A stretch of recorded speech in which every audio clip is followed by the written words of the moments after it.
அறுவடையின் ஆண்டவராகிய இயேசு கிறிஸ்துவின் நாமத்தில் உங்கள் யாவருக்கும் என் அன்பின் வாழ்த்துக்கள். இந்த நாள் தியானத்தின் தலைப்பு தத்தெடுப்பா பெற்றெடுப்பா, அடாப்டர்ஸ் ஆர் பேரண்ட்ஸ். வாசிக்க வேண்டிய பகுதி 2 கொரிந்தியர் 12 13 முதல் 21. எதிலே மற்ற சபைகளுக்கு குறைவாயிருந்தீர்கள்? நான் உங்களை வருத்தப்படுத்தாதிருந்ததே உங்களுக்கு குறைவு. இந்த அநியாயத்தை எனக்கு மன்னியுங்கள். இதோ உங்களிடத்திற்கு 3ஆம் தர வர ஆயத்தமாயிருக்கிறேன். நான் உங்களை வருத்தப்படுத்துவதில்லை. நான் உங்களுடையதல்ல, உங்களையே தேடுகிறேன். பெற்றோருக்கு பிள்ளைகள் அல்ல, பிள்ளைகளுக்கு பெற்றோர்களே பொக்கிஷங்களை சேர்த்து வைக்க வேண்டும். ஆதலால் நான் உங்களில் எவ்வளவு அதிகமாய் அன்பு கூறுகிறேனோ அவ்வளவு குறைவாய் உங்களால் அன்புகூறப்பட்டிருந்தாலும் மிகவும் சந்தோஷமாய் நான் உங்கள் ஆத்துமாக்களுக்காக செலவு பண்ணவும் செலவு பண்ணப்படவும் விரும்புகிறேன். அப்படியாகட்டும். நான் உங்களுக்கு பாரமாய் இருக்கவில்லை, ஆனாலும் உபாயமுள்ளவனாயிருந்து தந்திரத்தினாலே உங்களை பிடித்தேனாம். நான் உங்களிடத்திற்கு அனுப்பினவர்களில் எவன் மூலமாவது உங்களிடத்தில் பொழிவை தேடினதுண்டா? தீத்து உங்களிடத்தில் வரும்படி நான் அவனை கேட்டுக்கொண்டு அவனோட கூட ஒரு சகோதரனை அனுப்பினேன். தீத்து உங்களிடத்தில் ஏதாவது பொழிவை தேடினானா? நாங்கள் ஒரே ஆவி உடையவர்களாய் ஒரே அடிச்சுவடுகளில் நடந்தோம் அல்லவா? நாங்கள் யோக்கியர்கள் என்று விளங்கும்படி உங்களிடத்தில் பேசுகிறோம் என்று எண்ணுகிறீர்களோ? தேவனுக்கு முன்பாக கிறிஸ்துவுக்குள் பேசுகிறோம். பிரியமானவர்களே, சகலத்தையும் உங்கள் பக்தி விருத்திக்காக செய்கிறோம்.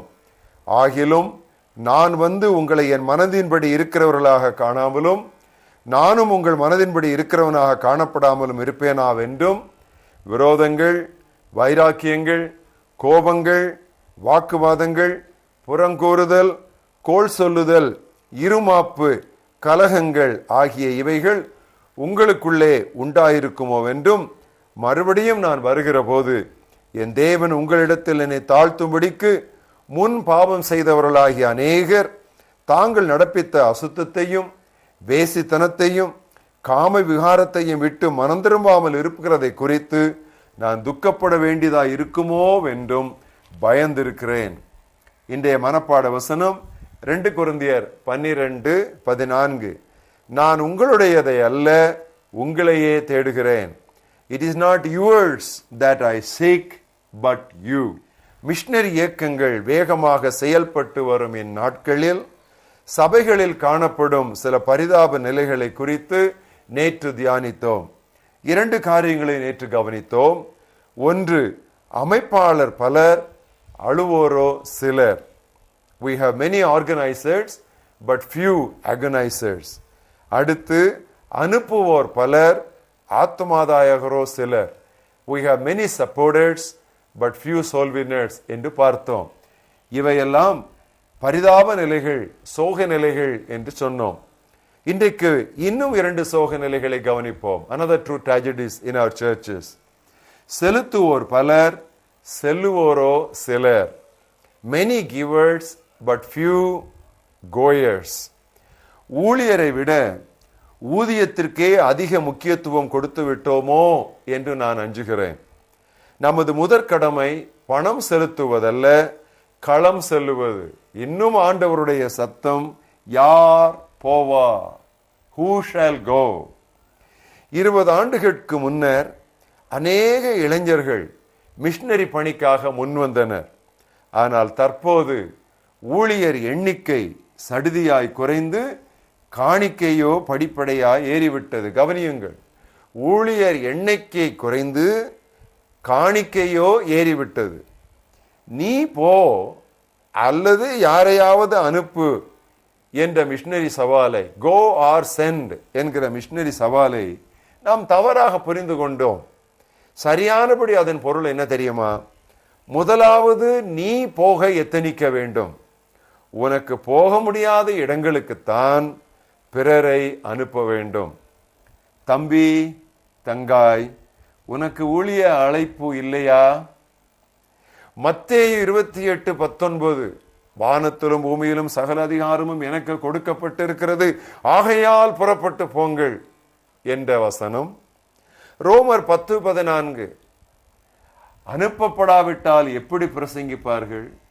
கேள்விப்படாவிட்டால் எப்படி விசுவாசிப்பார்கள்?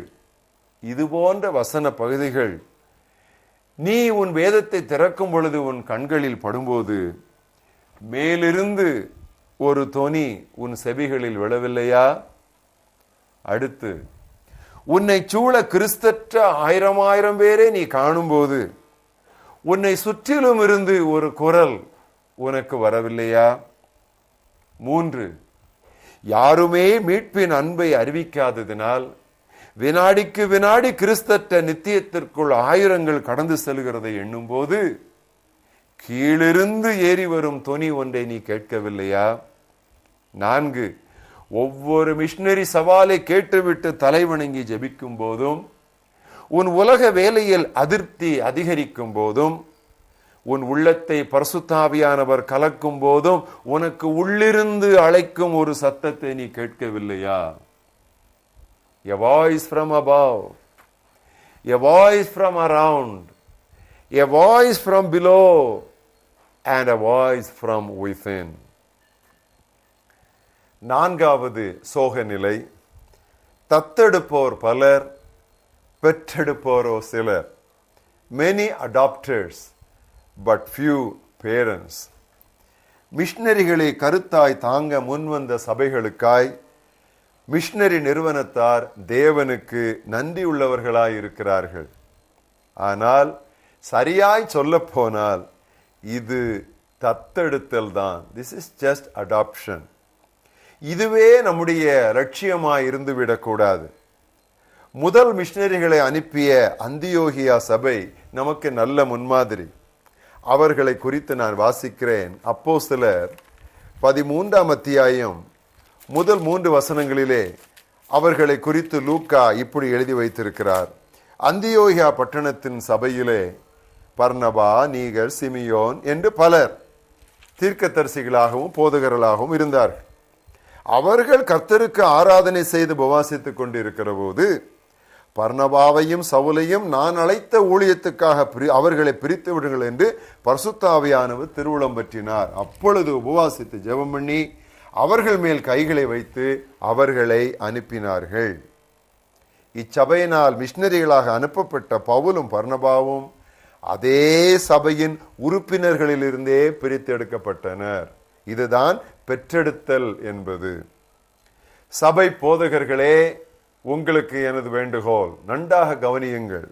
சபை போதகர்களே, உங்களுக்கு என்னுடைய தாழ்மையான வேண்டுகோள், உங்கள் பிரசங்கங்களில் போதிய மிஷனரி கருத்துக்களை சேருங்கள். பிள்ளைகளுக்கும் வாலிபருக்கும் மிஷனரி கதைகளையும் சரித்திரங்களையும் போதிப்பதற்காக ஞாயிறு பள்ளி ஆசிரியர்களை ஊக்குவியுங்கள். மிஷனரி தலைவர்களையும் மிஷனரிகளையும் மாதம் ஒரு முறையாவது அழைத்து சபையோருக்கு பணிக்களத்தில் உள்ள பணியாளர் பஞ்சத்தை பகிரச் செய்யுங்கள். விடுப்பு நாட்களில் நேரே பார்த்து பயனடும்படியாய் வாலிபர் குழுக்களை மிஷனரி பணிக்களங்களுக்கு அனுப்பி வையுங்கள். உங்கள் சபையாரிலிருந்தே இத்தனை மிஷனரிகளை இந்த நாளுக்குள் அனுப்பிவிட வேண்டும் என்று குறியோடு செயல்படுங்கள். Keep a target. இப்படி நீங்கள் செய்தால் தத்தெடுப்பதற்கும் பெற்றெடுப்பதற்கும் உள்ள வேறுபாட்டை கண்டுகொள்வீர்கள். திருச்சபைகளிலே உள்ள பரிதாபங்கள், அமைப்பாளர் பலர், அழுவோரோ சிலர், அனுப்புவோர் பலர், ஆத்மாதாயகரோ சிலர், செலுத்துவோர் பலர், செல்லுவோரோ சிலர், தத்தெடுப்போர் பலர், பெற்றெடுத்த போரோ சிலர். இந்த அவல நிலை நீங்கி நம்முடைய திருச்சபைகளிலே அழுவோரின் எண்ணிக்கை பெருகட்டும், ஆத்துமாதாயரின் எண்ணிக்கை பெருகட்டும், செல்லுவோரின் எண்ணிக்கை பெருகட்டும், பெற்றெடுப்போரின் எண்ணிக்கை பெருகட்டும். அதுதான் உண்மையான மிஷனரி எழுப்புதல் என்று நாம் அழைக்க முடியும். எங்கள் மகாபெரிய தேவனே, எங்கள் தலைமுறையில் உருவாகியுள்ள நல்ல மிஷனரி ஊழிய எழுச்சிக்காக, விருப்பங்களுக்காக, புத்துணர்வுக்காக நாங்கள் நன்றி சொல்லுகிறோம். ஆனாலும் போதாது ஆண்டவரே, ஏதோ சற்று சலனம் வந்துவிட்டால் போதாது. இந்த சலனம் வசனத்தினுடைய தரத்திற்கு வந்து சேர வேண்டும். கர்த்தாவே, உம்முடைய திருவசனத்தில் நாங்கள் காண்கிற அந்தியோகியா சபை போன்ற, இயேசு கிறிஸ்து போன்ற, பவுல் மற்றும் எப்பாப்பிரா போன்ற நல்ல மிஷனரி சாட்சிகளுக்காக நாங்கள் நன்றி சொல்லுகிறோம். நாங்கள் ஒவ்வொருவரும், எங்களது திருச்சபை ஒவ்வொன்றும் அவ்விதமான தரிசனத்தையும் அவ்விதமான பாரம்பரியத்தையும் பெற்றுக்கொள்ள கர்த்தர் உதவி செய்ய வேண்டும் என்று நாங்கள் ஜெபிக்கிறோம். அப்படி இருக்குமானால் வெகு சீக்கிரத்திலே, அதிவிரைவிலே இந்தியாவென்ன அகில உலகமும் நற்செய்தி மயமாகிவிடும். அதற்காக எங்களை தட்டி எழுப்பும். இப்பொழுது நாங்கள் செய்து கொண்டிருக்கிற காரியங்களிலே எங்களுக்கு திருப்தி ஏற்பட்டு விடாதபடி இன்னும் எங்களை நீர் உந்தி தள்ள வேண்டும் என்று நாங்கள் செபிக்கிறோம். அறுவடையின் ஆண்டவரே, இன்னும் அநேகரை நீர் உம்முடைய பணிக்களத்திற்கு நீர் அனுப்பித்தாரும். இயேசு கிறிஸ்துவின் நாமத்தில் ஜெபம் கேளும் எங்கள் ஜீவனுள்ள பிதாவே, ஆமென்.